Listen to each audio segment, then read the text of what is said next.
Hello dear students, आज हम study करने वाले हैं मोशन अपॉन ए इंक्लाइंड प्लेन। तो बच्चों, सबसे पहले हम इंक्लाइंड प्लेन को समझते हैं। जैसे बेटे, आपने घर की छत के ऊपर चढ़ना है और आपके पास सीढ़ियों का अल्टरनेटिव नहीं है, तो आप क्या करोगे बेटे?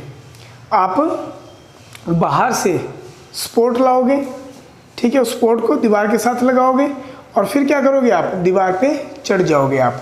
तो ये जो सपोर्ट है आपकी, ठीक है, ये सपोर्ट आपकी किसको रिप्रेजेंट करती है? इंक्लाइंड प्लेन को, जिसकी हेल्प से आप छत तक चढ़ पा रहे हो। जो इसका लोअर एंड है वो ग्राउंड के साथ चिपका हुआ है और अपर एंड छत के अपर वाले पार्ट पे, ठीक है। तो इसको हम बोल देते हैं इंक्लाइंड प्लेन। मैं और एग्जांपल बताता हूँ आपको। जैसे आप झूले लेते हो बेटे, राइट, स्लाइड करते हो आप, ठीक है, पार्क में जाते हो, स्लाइड करते हो आप। तो स्लाइड कैसे बना होता है? इस टाइप का स्लाइड होता है बेटे। यहाँ पे आप बैठते हो, फिर आप नीचे आते हो, तो इसको बोलते हैं इंक्लाइंड प्लेन। तो फिजिक्स की लैंग्वेज में हम इंक्लाइंड प्लेन को कैसे बोलेंगे? मान लो ये जो आपके पास मार्कर है ये हॉरिजॉन्टल डायरेक्शन में है। इनिशियली मैंने इस पेन को भी इसी डायरेक्शन में रख दिया, तो दोनों की डायरेक्शन क्या होगी? हॉरिजॉन्टल। अब मैंने क्या किया, बड़े आराम से इस पेन को रेज किया हॉरिजॉन्टल के अगेंस्ट, राइट। तो यदि मैं इस पेन को एज ए प्लेन मानूं, तो इस पर्टिकुलर प्लेन को जिसको मैंने राइज किया विद हॉरिजॉन्टल, ठीक है, तो इस प्लेन को मैं क्या बोलूँगा? Inclined plane, right. क्या बोलूँगा बेटे मैं? Inclined plane. और इस पेन और इस मार्कर और पेन के बीच में जो एंगल है इसको मैं बोलूँगा थीटा, और theta is termed as angle of inclination. तो बेटे मैंने यहाँ पे एक प्लेन बना के रखा है MNOP, राइट। ये जो प्लेन है आपके पास ये राइज हुआ प्लेन है, और ये नीचे वाला प्लेन है MHSN, ये वाला प्लेन आपका हॉरिजॉन्टल प्लेन है। तो थीटा क्या आपके पास है? Theta is called angle of inclination. Angle of inclination, ये टर्म आपको दिमाग में बिठानी है, नए बच्चे हो आप लोग। तो ये वाला जो एंगल है इसको हम बोलते हैं angle theta is called angle of inclination. अब बच्चों हम क्या करते हैं, ये जो MNOP राइट वाला प्लेन है, इस पे मैं एक पॉइंट B ले लेता हूँ, राइट। इस पे मैं क्या ले लिया? मैंने एक पॉइंट B ले लिया। अब इस B पॉइंट से मैं परपेंडिकुलर ड्रा करता हूँ बेटे, किस प्लेन में? MNSH में, राइट। और यहाँ पे मैंने एक पॉइंट और ले लिया और इन दोनों पॉइंट को मैंने मिला लिया, तो इसको बोलते हैं A, B और C। तो ये परपेंडिकुलर है बेटे आपके पास, और ये आपके पास एंगल कितना है? थीटा। तो ये बेटे जो AB जो लाइन है, ये AB लाइन जो है वो ग्रेटेस्ट स्लोप की लाइन है। जब भी किसी ऑब्जेक्ट को हम स्लाइड करवाएंगे तो बेटे लाइन ऑफ ग्रेटेस्ट स्लोप पे स्लाइड करेगा वो, राइट। यहाँ देखो, इसके ऊपर स्लाइड करेगा AB, इसको बोलते हैं लाइन ऑफ ग्रेटेस्ट स्लोप। इसको मैं थोड़ा सा अलग बना के बताता हूँ आपको। तो आप यहाँ पे बनाओगे जब इसको, तो ये आपके पास आ जाएगा A, ये आपके पास C, और ये आपके पास B, और इस पर्टिकुलर लाइन को बोलेंगे line of greatest slope, line of greatest slope. इसको मैं लाइन ऑफ ग्रेटेस्ट स्लोप बोलूँगा। तो बॉडी जो है इसके इस पर्टिकुलर यदि पॉइंट पे हम रखेंगे, B से A की तरफ क्या करेगी बेटे? स्लाइड करेगी, B से A की तरफ स्लाइड करेगी, ठीक है। हम अपनी मर्जी से और पर्टिकुलर स्लोप पे भी पार्टिकल को चला सकते हैं, राइट। जैसे मान लो हम यहाँ से चाहते हैं यहाँ से ये स्लाइड करें पार्टिकल H, B से H की तरफ, राइट। ये मान लो एंगल अल्फा बना रहे हैं, तो यहाँ पर भी ये स्लाइड कर जाएगा, यहाँ पर भी क्या कर जाएगा? ये स्लाइड कर जाएगा बेटे, ठीक है। तो हम यहाँ पे इसको स्लाइड करवा सकते हैं। तो इस पर्टिकुलर प्रॉब्लम में हम स्टडी करेंगे कि यदि हम किसी ऑब्जेक्ट को B पॉइंट से A पॉइंट तक हम स्लाइड करवाएं तो उसकी वेलोसिटी कितनी होगी A पॉइंट पे, और कितना टाइम लेगा B से लेकर A तक आने में। तो बेटे मैं यहाँ पे एक बात और आपको बताना चाहता हूँ कि न्यूमेरिकल प्रॉब्लम्स में आपको एक चीज़ मिलेगी कि sine theta is equal to L/N, बहुत इंपॉर्टेंट है ये।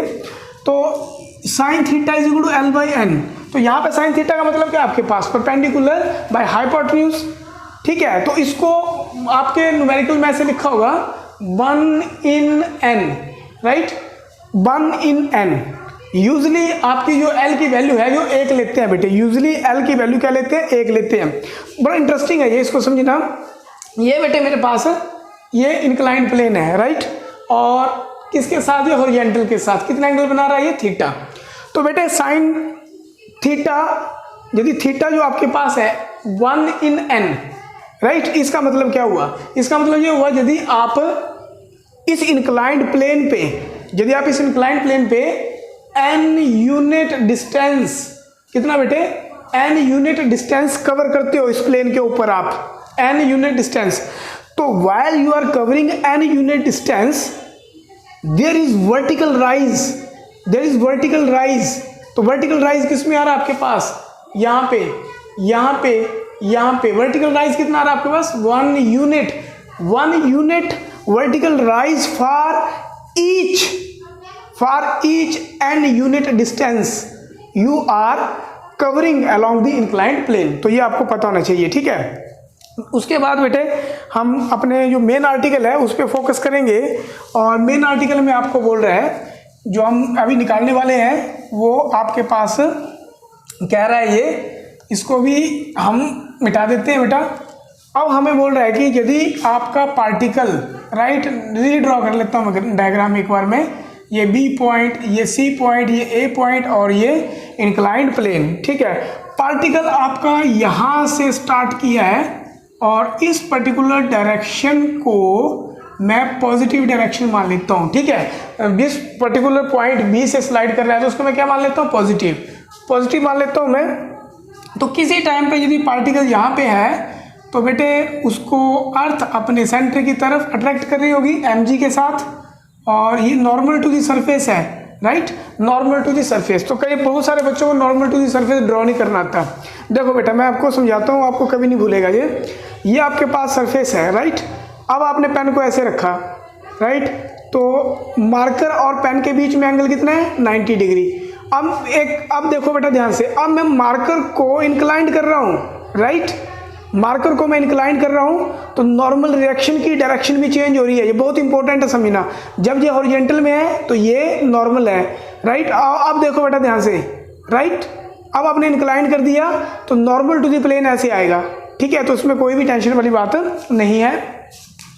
अब ये एंगल थीटा है तो ये भी आपके पास थीटा है, तो ये component horizontal mg cos theta और ये कंपोनेंट आपका वर्टिकल mg sin थीटा। तो दो कंपोनेंट में बेट को आपने स्प्लिट कर दिया।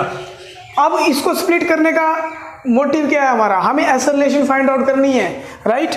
वर्टिकल डाउनवर्ड डायरेक्शन में कितनी एक्सेलरेशन है जब पार्टिकल आपका नीचे की तरफ आ रहा है। तो बेटे F जो फोर्स लग रही है वो ma और F कितना आपके पास है mg sin थीटा, राइट। तो दोनों इक्वेट कर लो आप, ma is equal to mg sin theta. तो बेटे यहाँ से हम कैंसिल हो जाएगा, a is equal to g sin theta.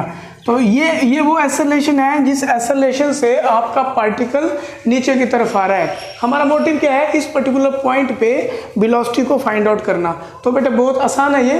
अब ये B से लेकर A तक की दूरी को यदि मैं S मान लूँ, राइट, तो S is equal to ut plus half GT square, right. और यहाँ पे G की बजाय A लिखो पहले, AT स्क्वेयर। तो बेटे S तो S ही है, जो 0 रेस्ट से रिलीज कर रहे हैं हम, प्लस हाफ A कितना है आपके पास G sine theta into T का स्क्वेयर, राइट। तो बेटे यहाँ ध्यान से देखो आप, S 2s, यहाँ से इसको ले जाओ इधर, 2s बाय में कितना आएगा g, राइट, और यहाँ पे कितना आएगा बेटे sine theta equal to t का स्क्वेयर, ठीक है। टाइम निकल रहा है हमारा, तो t इज इक्वल टू कितना आएगा आपके पास, रूट के अंदर 2s g और यहाँ पे कितना आएगा आपके पास कोसिकेंट थीटा।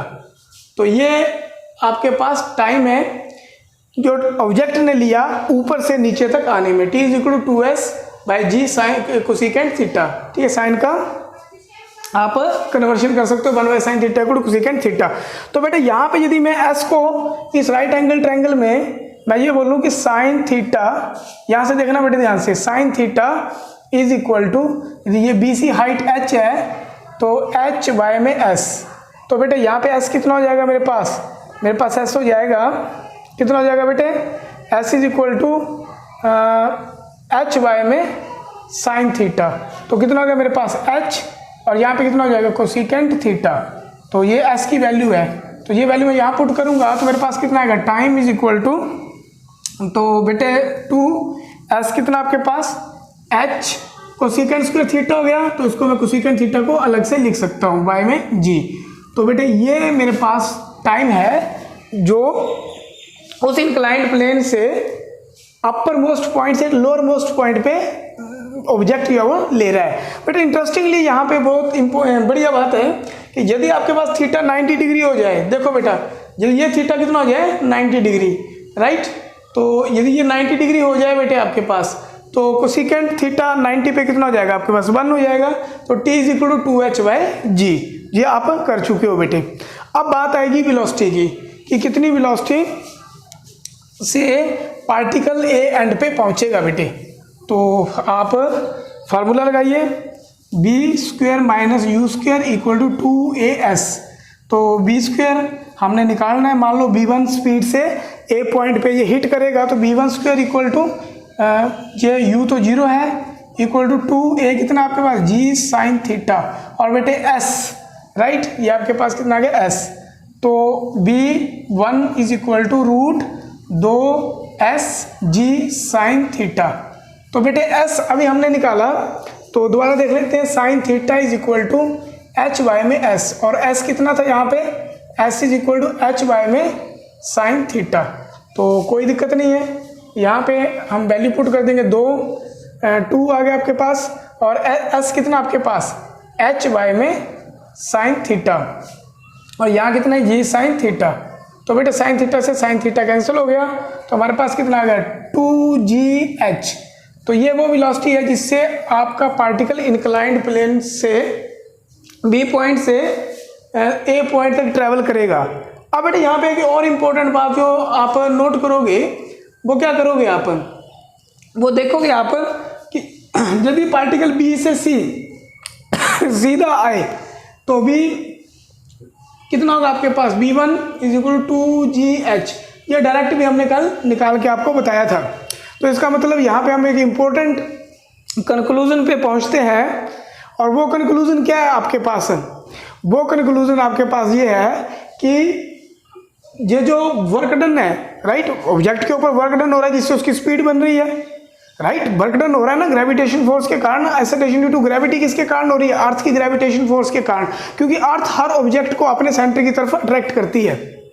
तो यहाँ पे आप दोनों रिजल्ट को देखो, दोनों रिजल्ट सेम आ रहे हैं, तो इसका मतलब जो ग्रेविटेशनल फोर्स है वो कंजर्वेटिव फोर्स है। तो बेटे कंजर्वेटिव फोर्स दिमाग में बिठाना, काफ़ी जगह यूज होगी ये आपकी, +2 में भी आएगी। इलेक्ट्रोस्टैटिक फोर्स भी कंजर्वेटिव है आपके पास, ठीक है। तो कंजर्वेटिव फोर्स जो है वो फोर्स होती है जो डिपेंड करती है इनिशियल और फाइनल पॉइंट पे। तो ये इनिशियल पॉइंट बी है, फाइनल पॉइंट सी है, राइट। तो और इंडिपेंडेंट है किसके, पाथ फॉलोड के। तो बी से ए तक भी वेलोसिटी 2gh आएगी आपके पास, और यहाँ से भी यहाँ तक फेंकोगे तो भी कितनी आएगी बेटे 2gh आएगी, तो रूट के अंदर, ठीक है। तो स्टूडेंट्स शाम को आपका टेस्ट लेंगे। यदि आपको ये वीडियो अच्छा लगा है तो अल्टीमेटली आप शेयर करिए, शेयर जरूर मस्ट है बेटा, ठीक है। सब्सक्राइब करिए और कमेंट प्लस लाइक, यू आप बहुत कंजूसी के साथ करते हो। Okay, thank you for watching.